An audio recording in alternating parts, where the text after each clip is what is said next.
Welcome to At the Table with Tony. My name is Anthony Scillia, better known as Tony Mangia. And today we have a very special show. We are welcoming onto the show Danielle Oteri of A Feast on History and Allison Scola of Experience Sicily. And the topic of tonight's conversation is the future of tourism in Italy. I know we are in the middle of this pandemic, and slowly Italy is waking up again. I've heard that different towns are starting to allow bakeries to open and different little shops to open and markets to open, even the cemeteries to open. So this is a topic I think that is important because a lot of people have had trips planned for the summer that have been canceled. Really, just really no rhyme or reason to it. You just said everything's gonna be shut down. And if you were going to go to Italy now, you have to go through different routes in different countries because you can't travel directly anymore. So there is a lot to unpack. I guess no pun intended. So again, I want to thank you, ladies, so much for taking some time out to come onto the show. Let's start off by talking a little bit about your backgrounds, and then we'll get into like the meat and potatoes of the show, talking about what we think will be the future of tourism, of travel.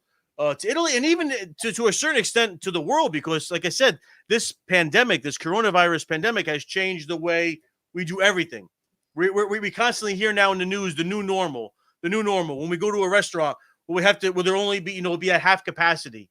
Will there be shower curtains between the tables and the booths? We have to wear a mask when you're eating. You're just crazy stuff.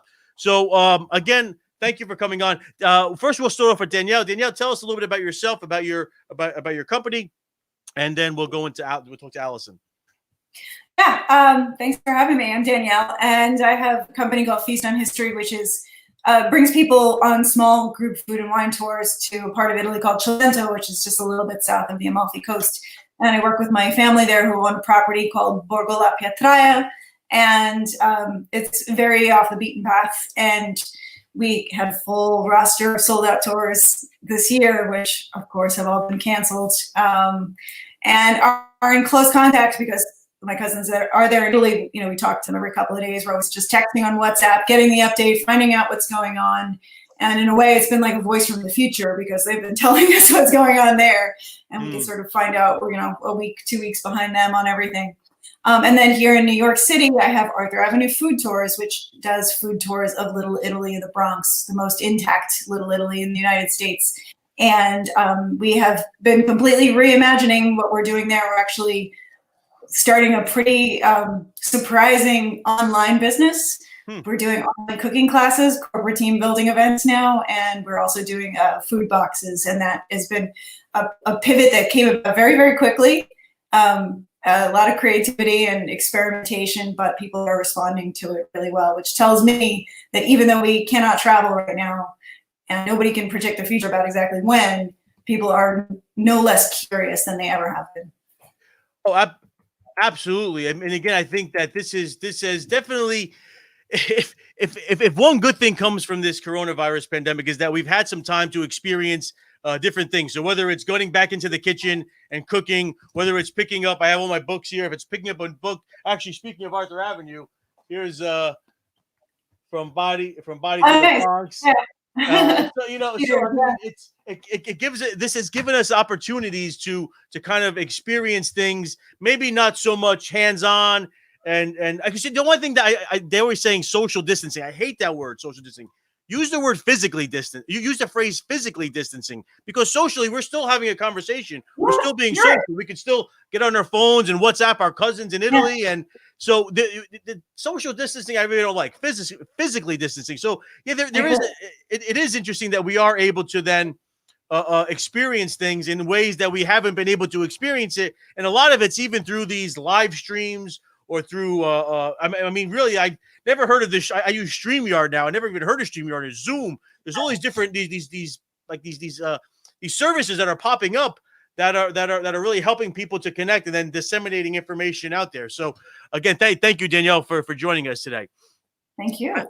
Allison from Experience Sicily, give us a little bit about you, about your background. Well, Experience Sicily is a boutique travel company, and we do small group tours for 12 people and fewer.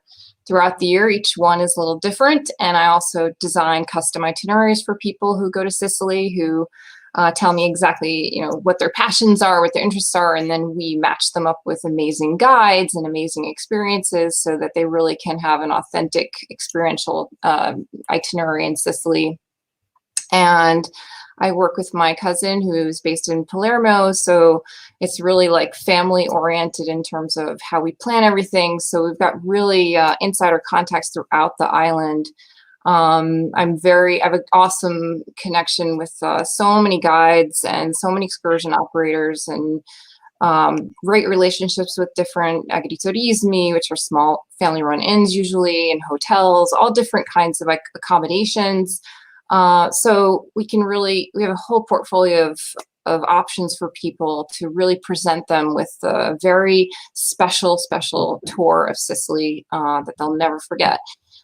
Here in New York, I do a lot of events that promote Sicily so that people can really experience Sicily here in New York, which of course now with the problems we are experiencing, events are just not happening. One of those events is the Cannoli Crawl, which is a walking and food and history tour. It's in downtown Manhattan. And sadly, yes, this is not happening right now. And I'm talking to some of my connections on the Cannoli Crawl too, because I'm trying to put a Cannoli Crawl tour that we can do online also. But it's very hard because one of the things that we compare is cannoli in Sicily versus cannoli here in New York, and we can't get the ricotta from Sicily right now. So it sort of creates a problem in terms of making that pivot, like Danielle was saying about doing a box. But it is in the planning, and once we can get those importing streams open again. So yeah, so that's a little preview of what I do. Excellent. Well, again, I mean, there is. It seems that you ladies are trying to adapting to our current situation, but the main topic of this conversation of the show is about the future of tourism to Italy, and really, Mel, correct me if I'm wrong. I know that the north of Italy was hit tremendously. Really just the amount of the death and the devastation up there caused by this coronavirus is terrible.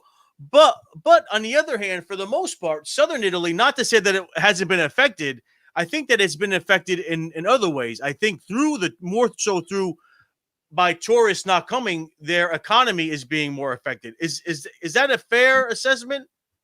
Definitely. Yeah. I mean, I've spoke to my friends like in Caserta, which is near where Danielle works mostly, and my friends in Sicily, of course, my cousins. And yeah, their big complaint is that there aren't a lot of cases there. Like in the province of Caserta, there's 0 cases of coronavirus. So why are we closed? Why are we in this situation? My argument is that when I talk to them, I said, well, you don't have it now, but things spread and it's a small country. I mean, basically Italy is like, you have to imagine it the size of New York State in a way. So people can travel from Buffalo to New York City pretty easily and bring with them what they have. And that's what happened. The cases that are in Sicily, for example, which right now it's like 3,200 cases, which is nothing compared to what we're experiencing here in the tri-state area. Those cases are people mostly who came from the north right before lockdown and brought it with them and then transferred it to family members and people who they had contact with. Yeah. So yes, the economic issue is probably more grave to them than the actual virus itself at this exactly at this time, which is not to say, like you said, not to say that, once the economies and once the air travel starts to come up again, that it can then be transferred, which let's hope. Now let's hope that, I know they say sometimes like the weather might affect it. If it gets warmer, it might lessen the things. But again, we don't know what's going to happen then come next fall and next winter. Will the same thing happen? Will we have to shut down the whole world again because of this virus if there is no vaccine or no treatment? Yeah, I mean, for my biggest concern, which is what I'm trying to explain to people I know in southern Italy, is that the southern Italian, yes, they have national health care, and in fact, Italy in general is rated second on the WHO list in terms of health care and how it's provided. However, the South versus the North is extremely different, and the South can't handle the amount of cases if they were to rise. And so that is my concern. And I think that's what obviously government officials, that's what their concern is that the healthcare system in the South can't handle an onslaught of cases. So I think that's why they continue to be so prudent with the lockdown there. Yes. Danielle, have you been here? I'm sorry. Go ahead, Danielle. It's different from town to town. It's so different. I mean, we've seen those videos of the Italian mayors yelling at people. We've been very entertained by them. Oh, one of them, the president of the region of Campania, De Luca, has been very, very strong. He's the one that was famous for saying that he was going to bring the lancia fiamme, flamethrowers, to somebody's graduation. In the town of Capaccio, where we are, they've been so strict. They've even put up, like on Pasquetta, the day after Easter, when everybody usually goes to the beach or the mountains for a picnic, they actually set up police barricades. It's like, we have 0 cases, and we want to keep it that way. And then there are other towns that don't have all of those restrictions. But, one of the big things about Southern Italy for tourism is so much of their tourism comes from northern Italy, especially Puglia, which is where so many wealthy people who live in Milan have a second home, have a beach home. So right now, the restrictions are that people have to stay in their regions for the time being, that they can't go down south for the summer. And yeah, there's mixed reactions. There are people that are freaking out about the economic ruin that's going to cause, and then there are other people that are like, stay away.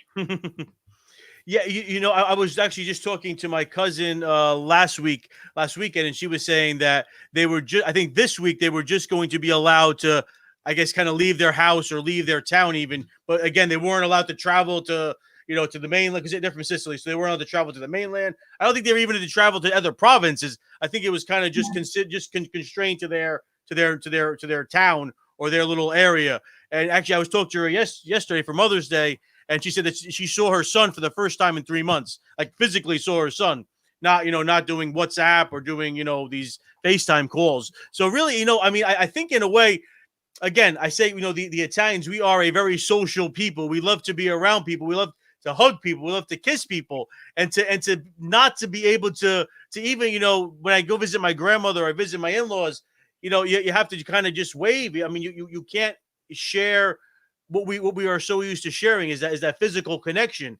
So my question is, how can we get through this? How can we get back to be able to share this physical connection, whether it's person to person or more widely a physical connection to our homeland, to our ancestral homeland, to Italy. So what do you think the way forward is? Well, there's so much. I think like the first thing before this conversation is that we just don't have a lot of information. There's a lot of waiting and seeing, and sometimes that can be the most chaotic because we want certainty. Mm-hmm. And nobody has a crystal ball, and nobody really knows. So like everything has to be done, as we say in the staff, piano piano, slowly, little by little, which was like my grandmother practically had that tattooed on her forehead, little by little. So I think in that sense, we have to, really take heart in the fact that whether we're thinking about traveling or whether we're thinking about just seeing our friends and family, we all have to take it very slowly and with a lot of caution. But I also think that what it brings about is kind of a borderless world in a way, in terms of connecting and finding and seeking information. So, for example, so many people of our generation have connected with their Italian relatives because of Facebook. They were able to, through Ancestry.com or whatever, connect with people, and then they find that their cousins who are their own age are on Facebook. I think a lot more people are digging into Ancestry research. They've got the time right now. I know like Ancestry.com subscriptions have gone through the roof. So I think it's a time for sort of researching, connecting with people, learning Italian if you're looking to go to Italy. I think sort of that kind of tourism where people just kind of drop into a place, spend a couple of days and zoom out. I think that's over for a while. And I think that when we do travel again, we're going to have to focus on a place, hopefully have a more meaningful experience of it. So maybe some more research prep, language, study, all of those things can become a nice appetizer. That's a very interesting point. You're right. In a way that I think that it could give us, even though it kind of makes us have to wait longer to go to these places, it gives us kind of more of a yearning for it. So if we were able to learn some of the language or even start cooking some of the foods at home, we could really immerse ourselves in the culture without even leaving our front door. We could kind of just think about with probably your relatives too. I mean, just getting a phone call from Italy was like, oh my God, the phone is gonna ring. We all like sit around it and stare at it for like 30 minutes before, God forbid, you have to use the bathroom. Or like people would buy a plane ticket like over a year in advance for their travel. You know, we're so spoiled. We've had this incredible golden age of travel, which I think for better or for worse is over. There's some good reasons that that's ending too. I think over tourism is a problem, but yeah, sadly, I mean, yes, it's good and bad. We're going to have to become much more patient and much more thoughtful about when we go, how we spend our money, and what we do when we're there. That's true. Allison, could you add to that? What Danielle is saying in terms of what Arthur Avenue Food Tours is doing, having these online cooking classes and having boxes where you receive the products of the food you would have been tasting on the walking tour, for example, and then having a meetup online to do that. These are experiences that we can do now. That's one of the things I'm working on. I'm planning on having a Sicily trivia challenge next week, and I'm going to be doing pasta making chiacchierone. So like we'll chat while we make pasta. So this is how we have to do things now until it's safe, basically. So there's a lot of ways to connect to the culture that we love, but doing it at home right now. And unfortunately, yeah, we are limited to the computer. I mean, I even know, like, I wanted to visit my mother who lives 2 hours away. You know, she's in Connecticut, and I would have loved to go see her yesterday, even just at a distance. But the idea of like traveling on the highway, and what if something happens to the car? And then what if something, if that happens, what happens? What do you do? So, these are, unfortunately, when you live even within driving distance, but a bit too far, you have to be really prudent about your behavior, because you're going to be putting a lot of people in jeopardy if you go make that 2-hour trip. So yes. We have to just find other ways to connect to the things we love and the people we love. So the I guess the 1,000-pound elephant in the room is you ladies had tours booked, right, throughout the year. Yep. And now everything is done. Everything is shut down. No more tours. Well, I have yet to cancel my September and October tours. So okay. So I'm not giving up. I have a glimmer of hope. And in fact, yesterday I spoke to my friend in Rome, and I was speaking to my cousin in Palermo, and both of them were saying, don't give up hope, because it's looking good for September. There's a possibility that you could travel and that people could come here. So I'm not giving up hope. Maybe I'm foolish, but I think if I wait 4 more weeks, I might know something else. I don't know.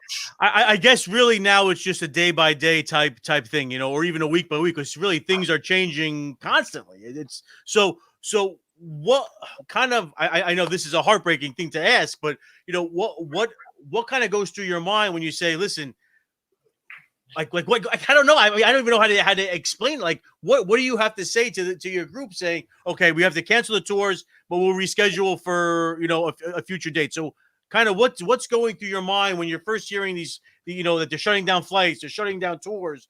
Kind of give us a little bit of the insight into what you're thinking in your mind and in your heart. Danielle, you want to take this one first?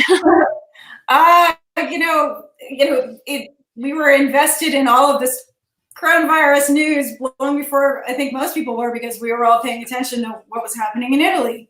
And I think, we made somewhat of we were watching what was happening in Italy, and somehow, yes, knowing that even though they have the second best healthcare system in the world, I was still like, there's like a ridiculous prejudice in my mind of like, oh, Italy's being Italy and they can't get this thing under control. Not really thinking that it was going to happen here in quite the same way, which is really, I think back on that now, I'm like, what was I thinking? It was so silly. So yeah, it happened slowly. We were making the decision. It was a few of my tours were with some other partners. We had people coming from all over the world. So there were some people coming from Australia that said, hey, we booked these tickets, we're coming no matter what. And then we had other people who were older and much more concerned. Ultimately, I think as much as heartbreaking as it was, because you lose not only the money, but like all the work that went into it, that's all now going to be unpaid. money that you laid out that you now lost, all of these things. It was also a relief because the liability that was going to go along with this and the worry, I mean, you don't go on vacation to be worried. You go on vacation to completely let go and have a good time. And so there was also at the same time a sense of relief that things were going to be canceled, and then we were going to figure out something else to move forward, which is what we've been working on since. Allison, I don't know, what's your experience been?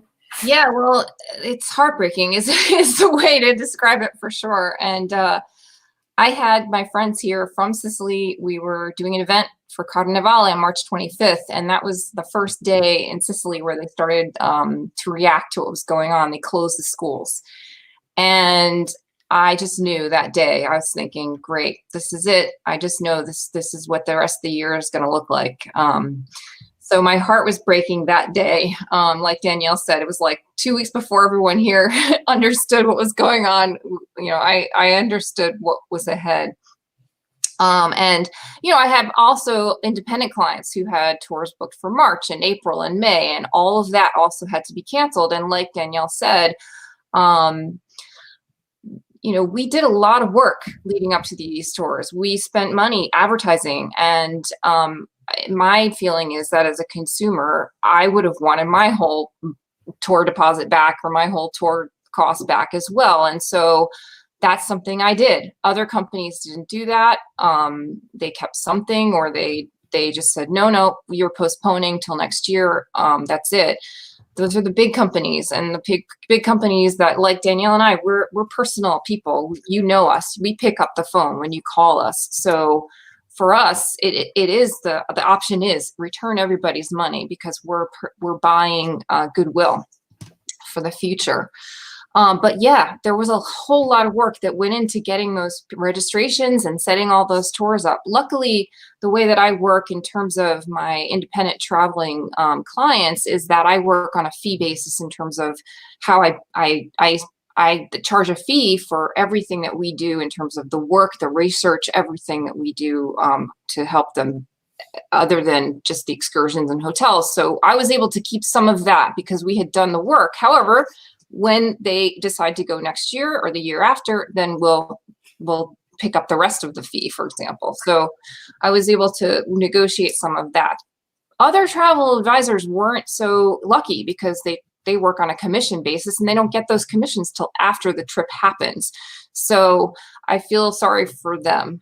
But I'm sort of happy that I decided to go in this other way of working, because it did benefit me in this case. It's a very transparent way of working for independent itinerary planning. But really, it's not even just this year.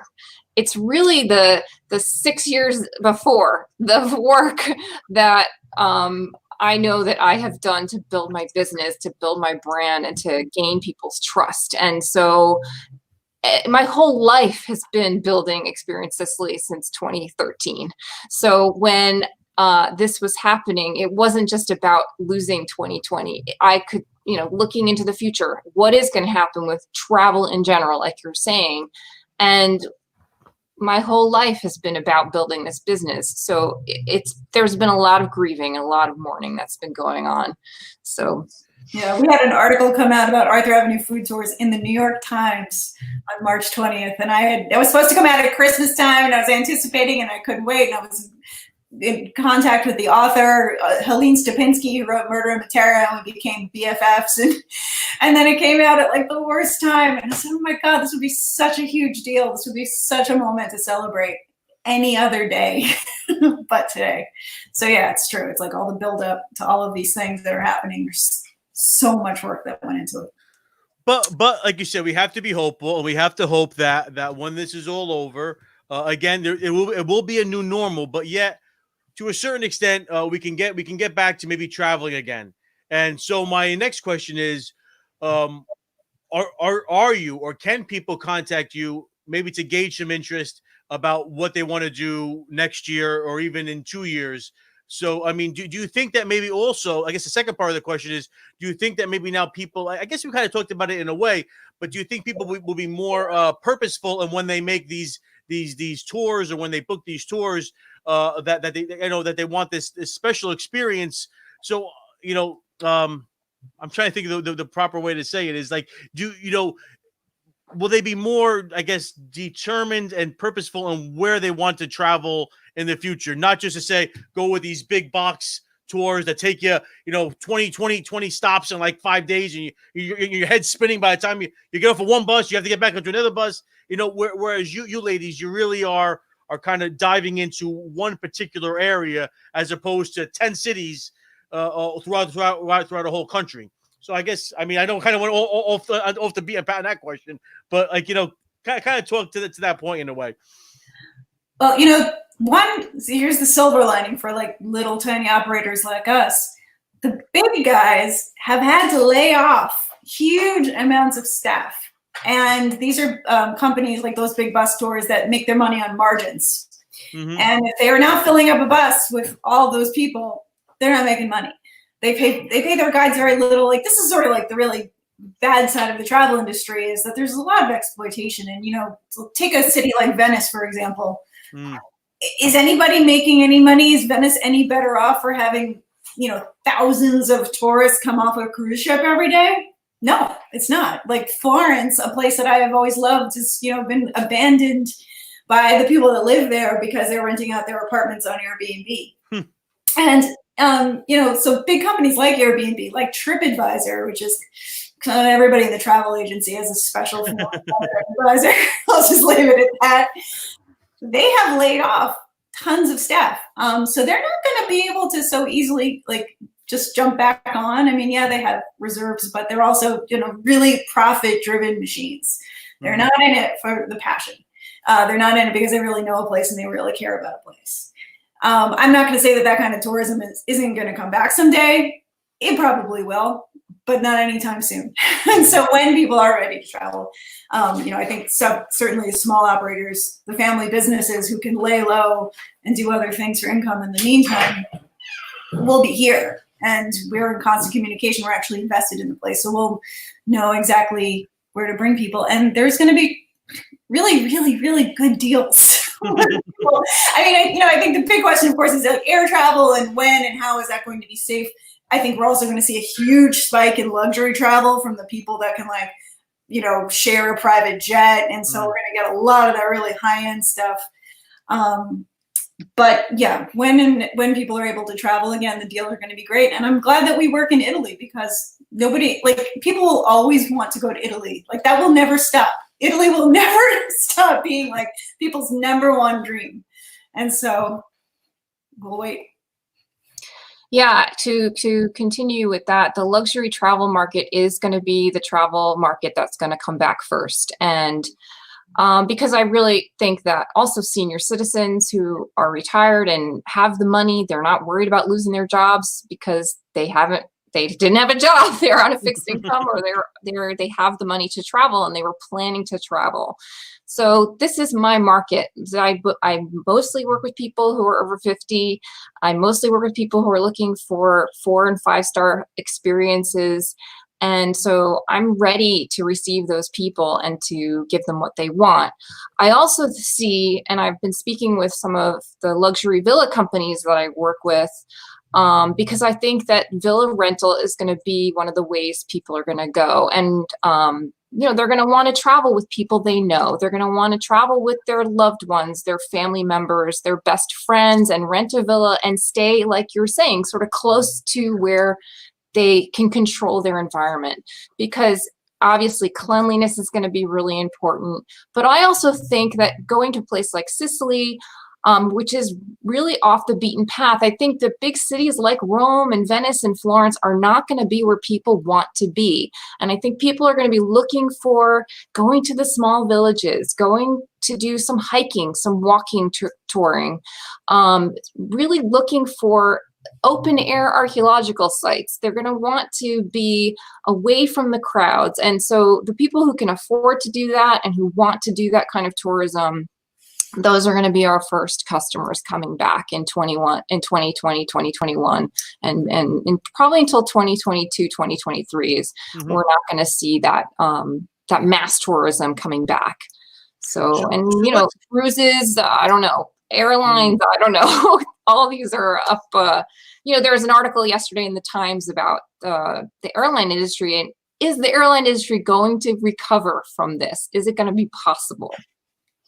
We don't know. I saw something about Carnival Cruises like launching cruises in August and that they're already sold out.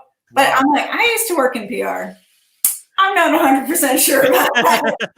Maybe I could be wrong, but right. Well, speaking of PR, so Tony, one of the things that you mentioned when we were talking about doing this was the Sicily vouchers, right? What is this offer of Sicily is going to pay you to, yeah. Right? So this was an idea that the Minister of Tourism, his name is Mangia Messina in Sicily, he came up with this idea. And think of it like Groupon, where you can go on a website and you put in that you want to do these certain things and you're sort of asking for a good price on them.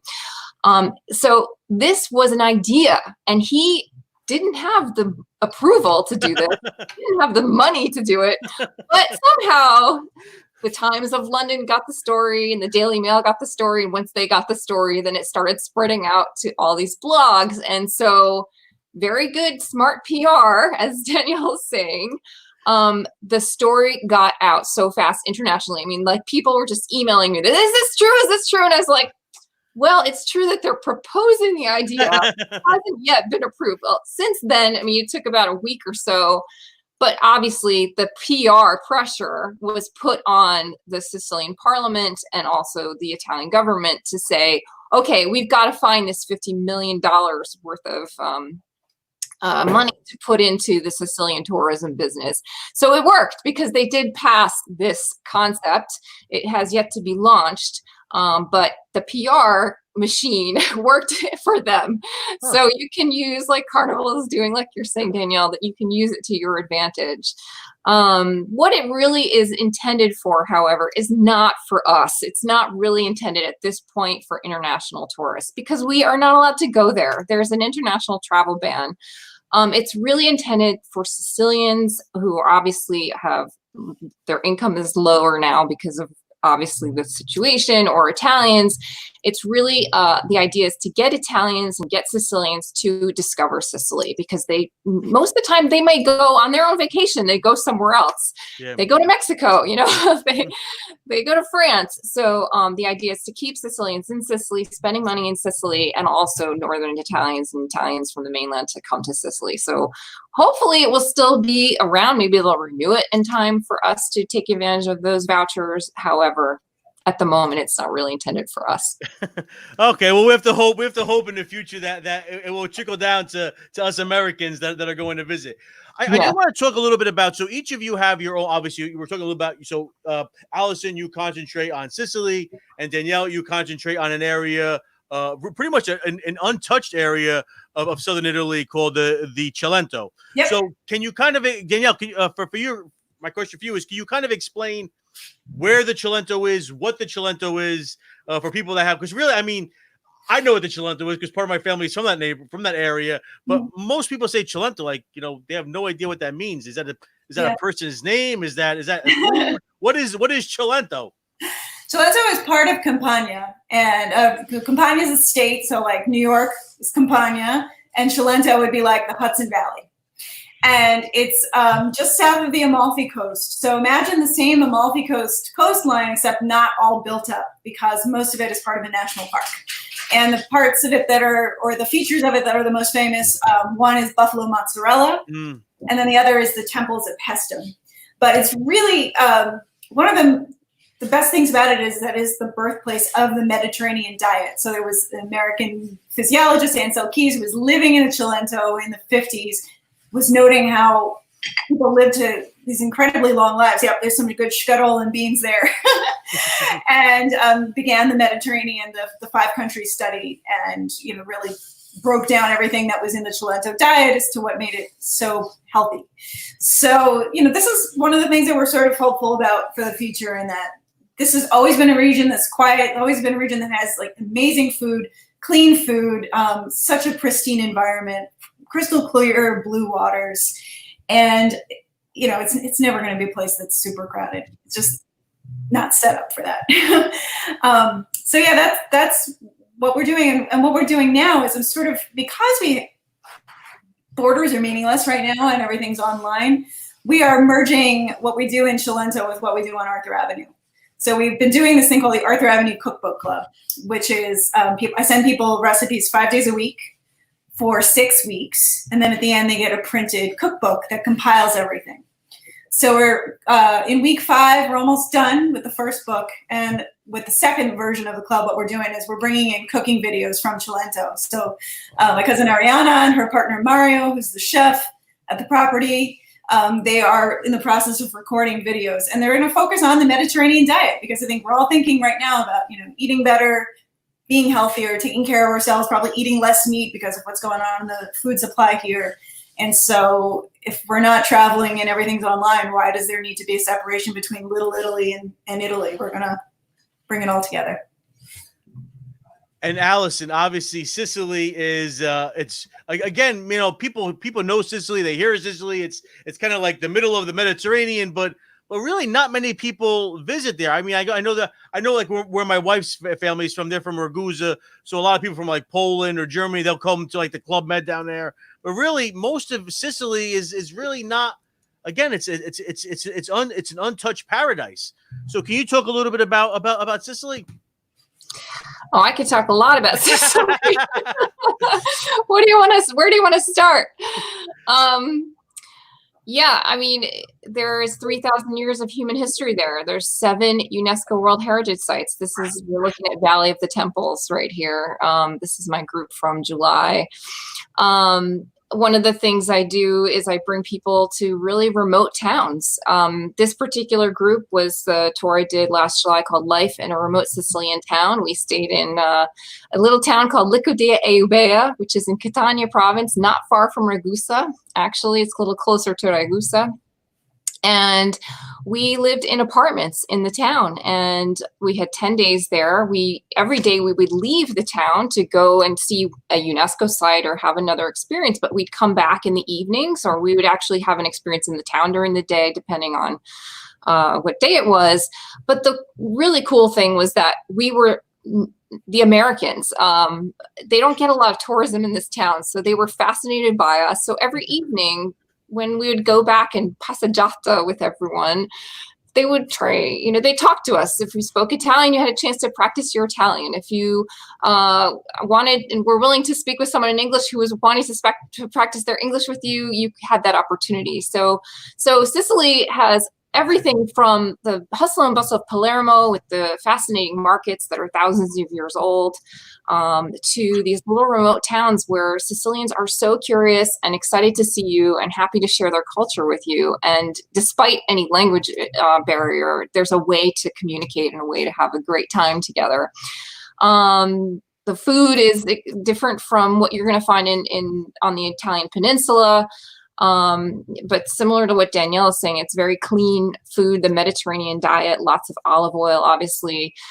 Here we have a pasta alla norma, which is a very simple pasta dish with tomato sauce. And this is ricotta salata on top with fried eggplant. Eggplant is a very important staple in the Sicilian cuisine. I always say eggplant's like the potato is to the Irish, eggplant is to the Sicilians. So you're gonna eat a lot of eggplant when you're in Sicily, especially in the summer. But really, it is the 3,000 years of human history that will attract you on the surface. You're going to be attracted to go to see some of the best Doric temples preserved in today. You're going to be attracted to the Arab Norman architecture and history, which is really fascinating. You're going to want to see Ragusa, especially now if you've been home watching Inspector Montalbano and you want to see the sites of where Inspector Montalbano has been filmed. But that's what draws you in. In the end, the thing that you really will remember is the people you met. So it's going to be the fishmonger. It's going to be the guy in the market who's making the baskets that you get to watch him and learn how he's making the baskets. It's going to be the barrister at the bar that you go to every morning to have a cappuccino. These really, in the end, it is the people, and Sicilians are just wonderful, wonderful people, and they're so happy to have you there. And I think after this passes and it is safe to travel, they're going to be so thrilled to welcome us back to Sicily and to host us there. What else do you want to know? Well, Sicily, I mean, my friend Claudio in the market in Syracuse, making baskets with the river reeds and weeping willow branches, etc. So you really can get into all these traditions, all these ancient ways of life in Sicily. It's kind of like frozen in time. Many things are really frozen in time. And the thing I think that's fascinating about it are the contrasts between the antique and the modern right next to each other. And that is extended to the cuisine as well, the bitter and the sweet right within the same dish, for example. Yeah, that's, I mean, one of my favorite Sicilian dishes is caponata. I absolutely love it because it's a mix of, I mean, first of all, eggplant, I could eat eggplant pasta. I could probably eat for every single meal, breakfast, lunch, and dinner, and I wouldn't get tired of it. That and pizza would be another thing that I can eat 24/7. But really, but you're right though. The cuisine. I mean, even the cuisine of the Cilento, but the cuisine of Sicily is like nothing else there is in the rest of Italy. It really is its own. And again, because Sicily has that history. It was around before the Romans. Long before the Romans. Long before the Romans. And in fact, probably the Romans had the least amount of influence on the culture because they weren't really. They were occupiers. They enslaved the people of Sicily. So they didn't even teach the locals Latin, for example, just to give you an example. The locals continued to speak their ancient Greek languages or their Carthaginian derivative, whatever it was. But that's something very important about the cuisine. The cuisine reflects all of that, all of the invaders, all the people who colonized, all the people who contributed. So North Africa and the Arab culture is a huge influence, and you're going to see that in the cuisine, like couscous being one of the main dishes on the west side of the island, for example. So yeah, there's the language. This is a book here. It's by Antonino Provenzano.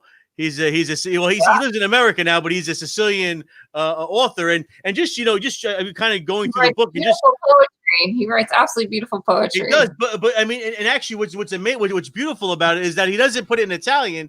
He writes in Sicilian, and Sicilian really is, to me, people say, okay, oh well, Sicily, it's an old language, it's a dying language. Speak Italian. No. You have to know, even if it's Neapolitan, even like the Bade is a dialect. Forget it, that's like Chinese. But still, you have to preserve these dialects and these traditions, because if you don't, it's just and I don't even call them dialects. I call them languages, because dialect is really that's the modern Italian government trying to minimize the importance of the languages that people spoke before they were taken over in 1860. So Sicilian was its own language. It was its own. It had its literature. It had poetry. And this is true for Neapolitan as well. You can't deny that these are languages. So I'm adverse to calling them dialects. Well, they're alive and well. They're very alive and well. When you walk in the streets in downtown Palermo, in small villages, people are speaking Sicilian, and on Facebook they're writing in Sicilian to each other. I don't know, Danielle, if you find this with people in Campania, if they're using their dialects on Facebook or what have you, but I imagine in parts of the ocean too. It's definitely like I see people like they're writing in Italian, but then when they're like ticked off about something, or they're like, or they're really kind of talking about something that's really just meant for like people that know them in their towns. If they're writing about like regional politics or whatever, then they'll often write in Neapolitan. But often it is for punctuation. It is for humor or rage. I mean, I have a friend. I think we all have a mutual friend, Patrick O'Boyle. And whenever I talk to him, he always speaks to me in Neapolitan. So I'm trying to figure out, because my wife's family, they're first generation. My wife's first generation is Sicilian American, and her family they speak is Sicilian. I love to hear her mother and her grandmother speak it, because that's how I'm learning about my culture as well. Like I said, I'm part Sicilian American. I'm also part Cilentano. So I had the whole. Actually, speaking of the Cilento, here is my book. Wow, that's a great book.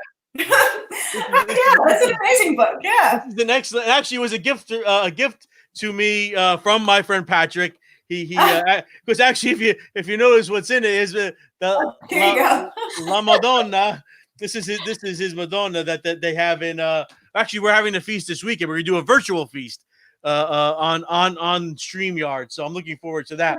But yeah, so I mean really the languages, like you said, the language, they're not dialects, they are these languages, they are beautiful. And really we have to preserve them because but like anything else, if we don't preserve it, we're going to lose it. And I think that you said, Allison, they try to teach, proper Italian, but really what's proper about it? It comes from the North. It's a Northern. And again, we're talking to two Southern Italian or three Southern Italians, all three of us. So we have to be proud of our heritage because really, I don't know. I'm probably going to piss some people off, but I think the Southern Italians are the best. I think our food's the best. I think our people are the best. I think the languages are the best. There's just something so special about it. And that they are, not to say that somebody from Florence isn't warm or somebody from Venice isn't warm, but there's just something about the Sicilian or the Southern Italian mentality that they just seem, maybe I think the Sicilians get a bad rap saying that they're very, they don't like outsiders, because I think that's all a bunch of BS. I think that if you are an honest person, if you come at it with an open heart, I think they're going to welcome you with open arms. I mean, I don't know can you guys talk to that about the personalities of Southern Italians? Well, yeah, I mean, obviously I'm partial, but also I would say though, I think like the heart of Italy is like rural Italy. I mean, even if you go to some of the small towns around the north, and they have their languages too, very much so, that like are put aside but are just spoken locally. I mean, I just feel like whenever you go to the small towns in the middle of nowhere, that's where you get the best food. That's where you meet the coolest people. It's yeah, Florence, Venice, Rome, Milan, they're great, but they're international cities, and I don't know. I'm partial to the small hills. And one actually, I don't know that much about this other than this one article that I read that I saw on Facebook yesterday. So grain of salt, but it did say that there has been the small towns, many of the abandoned small towns, especially in the South, have been seeing people return to them during this. People that like live in the cities and are like looking for a refuge, much in the same way that I'm not at home in Manhattan right now and I'm in New Jersey. So I think that, we've been really, for like Southern Italy in particular, really worried about all these beautiful small towns where we all have our roots and what's going to happen to them. They're selling them for $1, all these things. Well, I think it's actually pretty great if Italians rediscover them and do something with them, because, the authenticity thing, right? I mean, they're continuing a tradition. We have a break from that tradition, and we have strong threads to it as well, but there's no better community of people to move into those than the people that are from them. Absolutely. Allison? Well, certainly there are very differences within the regions. My friend who's in Venice is very different from my cousin who's in Palermo. They've had very different experiences, and we have to think of it like us here in the United States. So someone from Vermont is going to be very different from someone who's from Georgia. Just the mentality, the difference of lifestyle is going to be different. And so that is true in Italy. Of course, I mean, I'm obviously partial to the South and Sicily. However, you can't deny the great works of art and culture that Northern Italians have brought to us, and to Western civilization. So I hate to completely knock Northern Italy, but certainly, yes, there's a big difference between, like Danielle's saying, I mean, these are international cities. So when you get into someone, like, let me think about it when you're walking around New York. I mean, New Yorkers, when you ask them a question, when you ask them for help, they're going to be extremely helpful and very happy to host you in our city. So someone in Venice or someone in Rome is going to be that way too. But if you're not having that interaction, they're going to ignore you like you're an annoying tourist, just like I would of anyone walking through Times Square who's in my way. Get out of my way. So, we have to think about it from that point of view.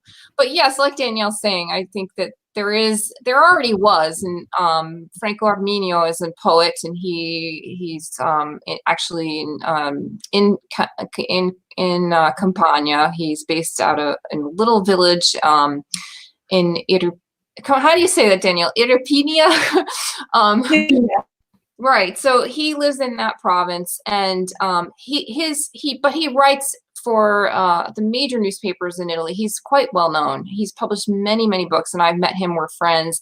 But his thing is promoting the small towns and the small villages, and trying to get people back to those places and see the value in the slow living that exists there.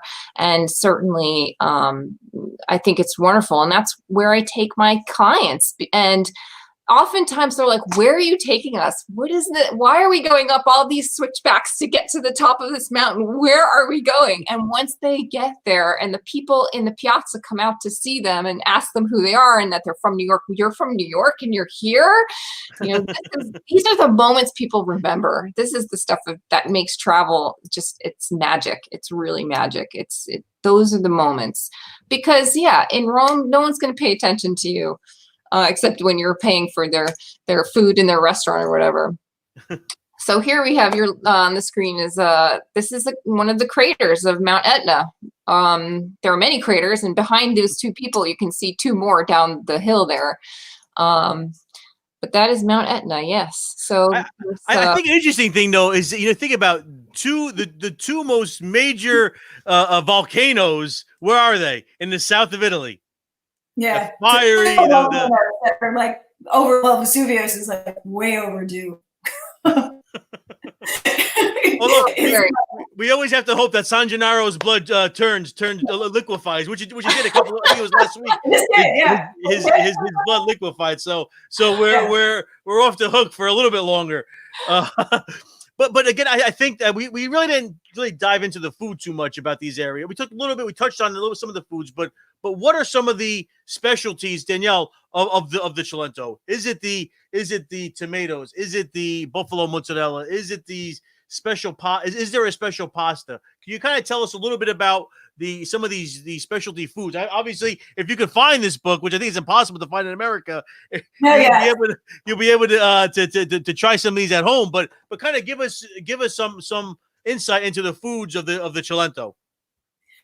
Cilento is like beans and greens and sourdough breads, and it's sort of a slur to call them mangia foglie, leaf eaters, which I guess now obviously again if you think about anything healthy, that's what you want to go for.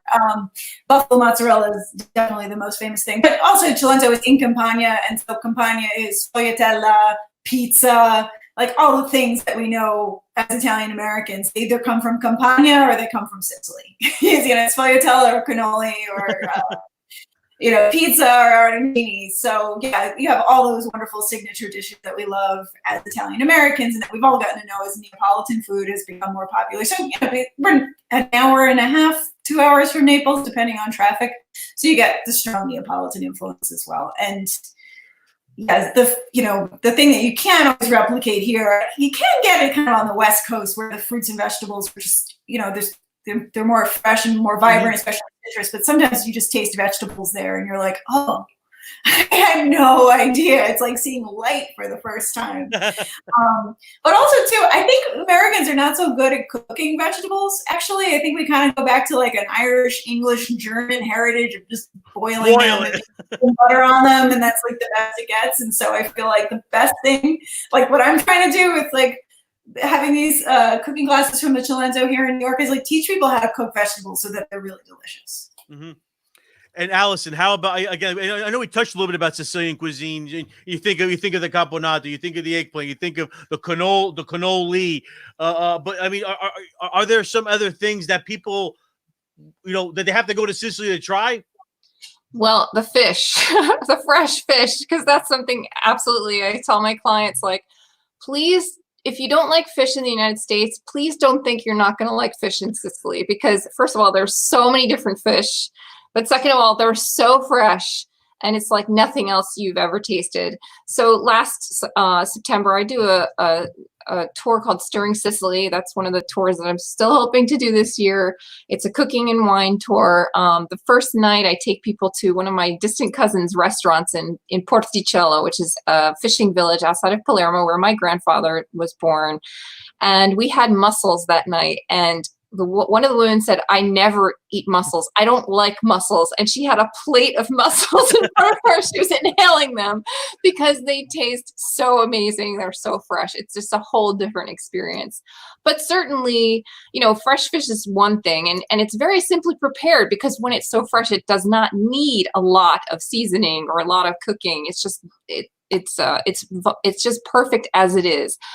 But what you will find is a combination of ingredients that you wouldn't expect. So you're going to see, like in pasta con le sarde, which is pasta with sardines. Again, do not think of sardines like the sardines you know from a can that you bought at ShopRite. It is not the same thing at all. Fresh sardines are meaty and they're robust. They do taste a little bit like tuna, a little bit.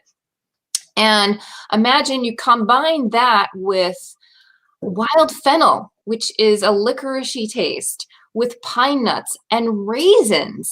And you put that maybe with tomato, depending on who you're talking to, because everyone has a different take on tomato or no tomato in your pasta con le sarde. Saffron, and you mix this up and you top it with breadcrumbs. So this combination of, why would you put raisins with wild fennel with fish? It's not something that comes naturally to us, but to Sicilians it's very natural. One of my other favorite dishes is pasta with mint and tuna. So that combination, you'll find, of course, mint in with fish in a lot of French cooking, but that's why you find it in Sicily too, because the French chefs brought French cuisine to Sicily. That's where we get the word monsieur, which comes from monsieur, which was the chefs of the baronial class in the 18th century. They brought 17th and 18th century. They brought this with them, these ideas. But really, what we love about Sicilian cuisine is cucina povera, which is poor kitchen, but it's really just peasant food. It's very simple, often based on 3 to 4 ingredients. With a fresh fish dish and fresh pasta, and depending on what's in season, that's what you're going to be eating. So right now it's May, so we're going to be at the end of artichoke season, and so we're having a lot of artichokes. If you go in October, you're going to eat everything with porcini mushrooms, because that's what's in season. And chestnuts are in season in October, so you'll find that. So that's something about the seasonality of the food is so interesting as well. It's interesting that you bring up the term monsieur, because my wife was just texting me one of her favorite restaurants, which unfortunately they have since closed, was a place in Philadelphia called Monsieur. Philadelphia, yes. Yeah. That was that was an awesome Sicilian inspired restaurant, and we had many great meals at that restaurant. But really, also what's interesting about Sicily is that I think that the baking culture or the dessert culture is totally different than the dessert culture in Naples. So you're not finding the sfogliatelle, you're not finding the babas, you're not having the pastiera in Sicily. Sicily is it's almost like a savory sweet in a way. Or sometimes when their sweets are really sweet, sweet. And that's the Arab influence. The Arabs brought sugar cane, and they notoriously, even now, have a sweet tooth. So some of the Sicilian sweets are very, very, very sweet. Like cassata cake is extremely sweet, and cannoli too. Depending on where you are on the island, you'll find, like in Palermo, you're gonna have very sweet cannoli. It's like 50% sugar to the ricotta. Wow. Because I always think that for me a cannolo should be, you should almost taste the cheese. You should almost taste the earthiness. Usually, I guess in Sicily it would be a sheep's milk cheese, as opposed to here where it's mostly cow's milk. Well, in Ragusa province, they do cow's milk cheese and ricotta in their cannoli in Ragusa province. So note that. But yes, I agree with you, Tony. I think that the ricotta should speak for itself. You should not need to put a lot of sugar in it.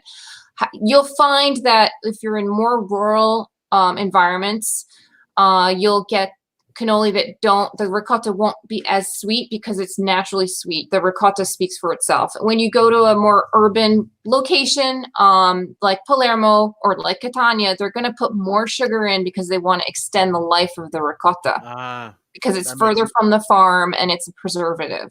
And so that's why you'll find that. And that's why New York, our cannoli are super sweet because they want that ricotta to last really long. But also cow's milk ricotta doesn't have a flavor really. Yeah. It needs to be flavored. So, but this is all stuff we talk about on the cannoli crawl. have either of you ladies heard of Caruba? Carob? Yeah. Carob, absolutely. Yeah. And because you're talking southeastern Sicily, so there's carob trees there, and yes, they have a lot of carob as well there. We eat that like it's candy. We just you eat it, you spit the little the what do you call it? I don't know, what's in the inside of it? The seed. You spit the seed out, but the only problem is you gotta be careful. You can't eat too much of it. No, it'll give you a bad stomach ache. But you can buy that on Arthur Avenue. I bought it at Title Brothers. They have it there. Yeah. Yeah, Mike Title told me that a lot of older guys buy it to use as a starter for wine. Really? Oh, really? Yeah. Interesting. That's mainly why they carry it. Huh? Really? Mm-hmm. I didn't know that. I buy there to just eat it. Yeah, and I know also they use it as like I guess a chocolate substitute, right? I think it's also or a sweet or as a sweetener. I guess to sweeten things. I feel like a really cool thing about the carobs. That's two things that I think are really neat about carob. One is the seeds themselves are always the same size and weight. It doesn't matter what plant you're talking about; they're exactly the same everywhere. So that is where we get the measurement of carats. So when you're talking about gold or diamonds, and they weigh it, and the carat is the weight measurement. Yeah. It is based on carob seeds. That's how you come up with that. So 16 carats is 16 carob seeds because they're uniform throughout, right? That's unbelievable. Cool thing. The other thing I learned when I was hiking in Sicily in October, with one of my guides that I work with there, because I'm also getting really into hiking in Sicily, and I'm hoping to do a hiking trip in the very near future.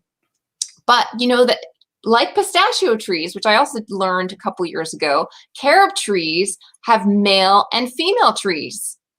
So for every, say, 10 carob trees, you need one male carob tree to fertilize the female carob trees. And the male carob trees do not make those pods with the seeds in it. Only the female trees do.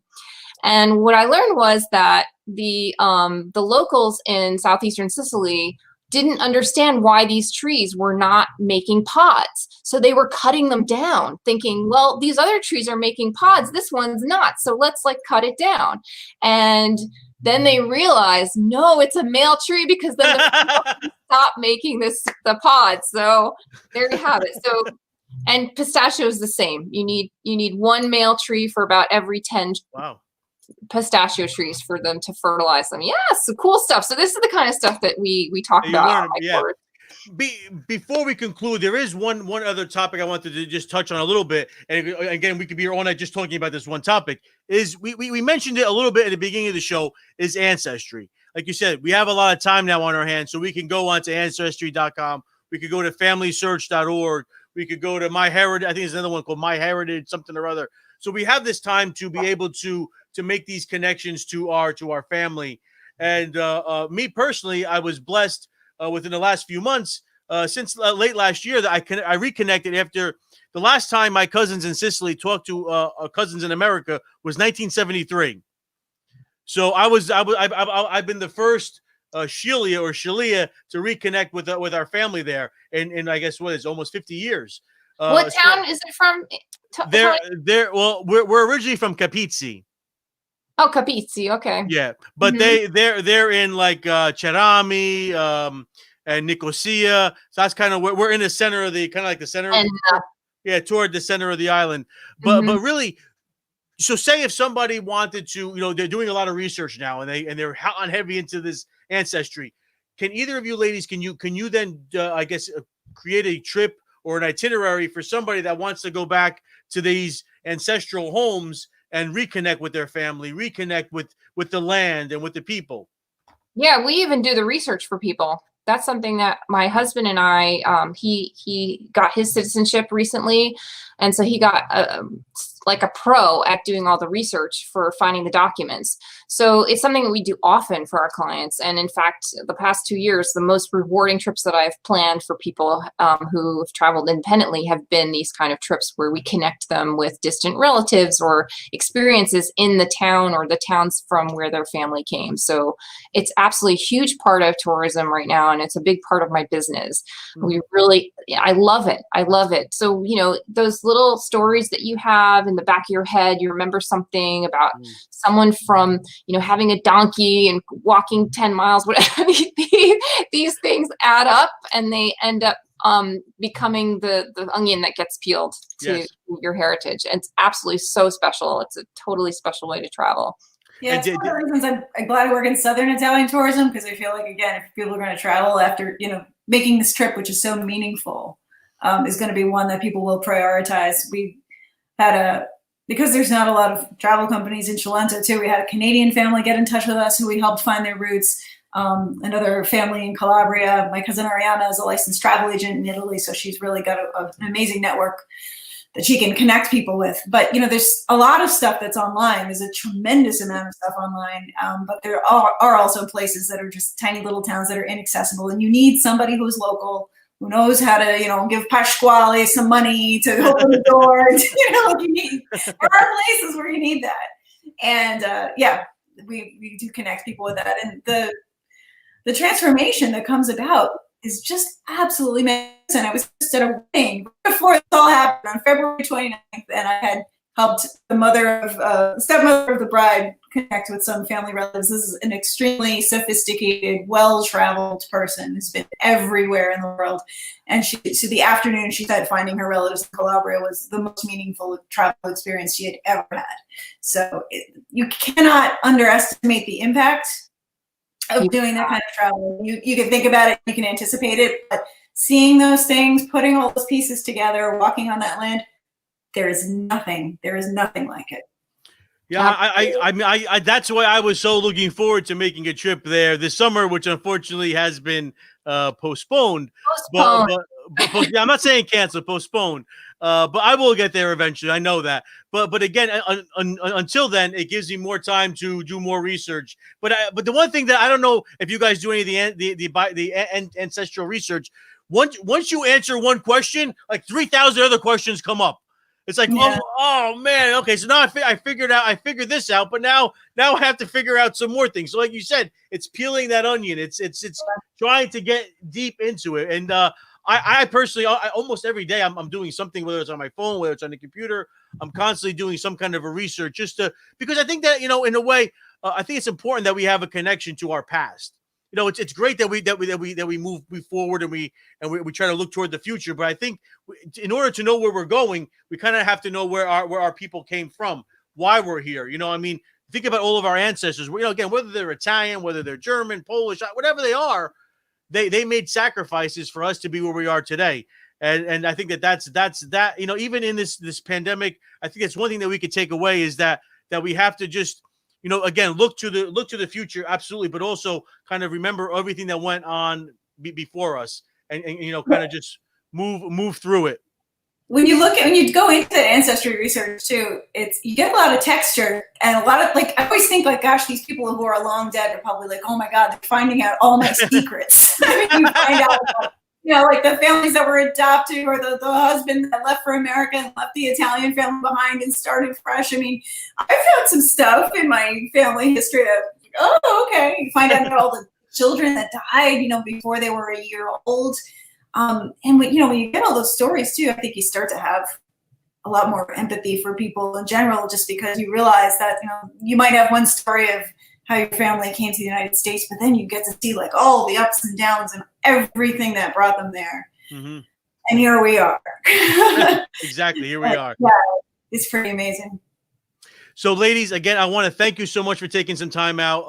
I hope you ladies had a good time. This was great. I really enjoyed talking to you. This was, you know, it's a way to, again, to make this, to keep keep physically distant, but yet be socially together and to be able to talk about Italy. And I just pray that within a year or so, that again, I'm sure things won't be the old normal, but it'll be a new normal, and we'll be able to get back to living our lives, to even going to our local restaurant and being able to sit outside and have a coffee, or sit inside, whatever. I just hope that we're able to connect again, and kind of bring back our I don't know, bring back our way of life to a certain extent.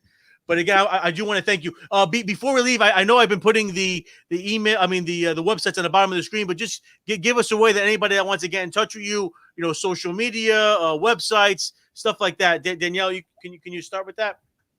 Yeah, feastonhistory.com or ArthurAvenueFoodTours.com. We're starting a new session of the Cookbook Club coming up soon, bringing together Italy and Little Italy. And Twitter and Instagram is @FeastOnHistory. My email is all over the website. Get in touch. Excellent. And Allison? Yeah, same thing, experiencesicily.com. You can find me there. I post every day a picture of Sicily and something about it usually. Also Facebook, Experience Sicily. I have a page there. Instagram @Experience Sicily, and you can find me on Facebook. Certainly, I'm available and happy to talk and happy to email and answer questions and think about the future and when we can go back to traveling again and loving life and celebrating life together, both here in New York, on the cannoli crawl and all the events I host here and otherwise. I'm looking forward to that too. That to me has also been such a huge loss, is just the gathering that we do. And I miss that so much. So. Well, once this is through, once this is over, we'll have to get together. I told the guests we'll have to get together, have a big meal, a big party, and just share each other's time and to share each other's company. I think that would be an amazing thing to do. And again, your ladies are more than welcome to come back on the show and to talk about Sicily, just about the Cilento. So I hope we could set that up. Maybe when things start to get open again, we could do some more promoting for these beautiful areas of Italy that really deserve the promotion. And maybe we can have a pizza 6 feet apart from each other in Lodi. Yes. I'm telling you, whatever you want. I was actually at Lodi Pizza today, so I had lunch there today. That's my favorite.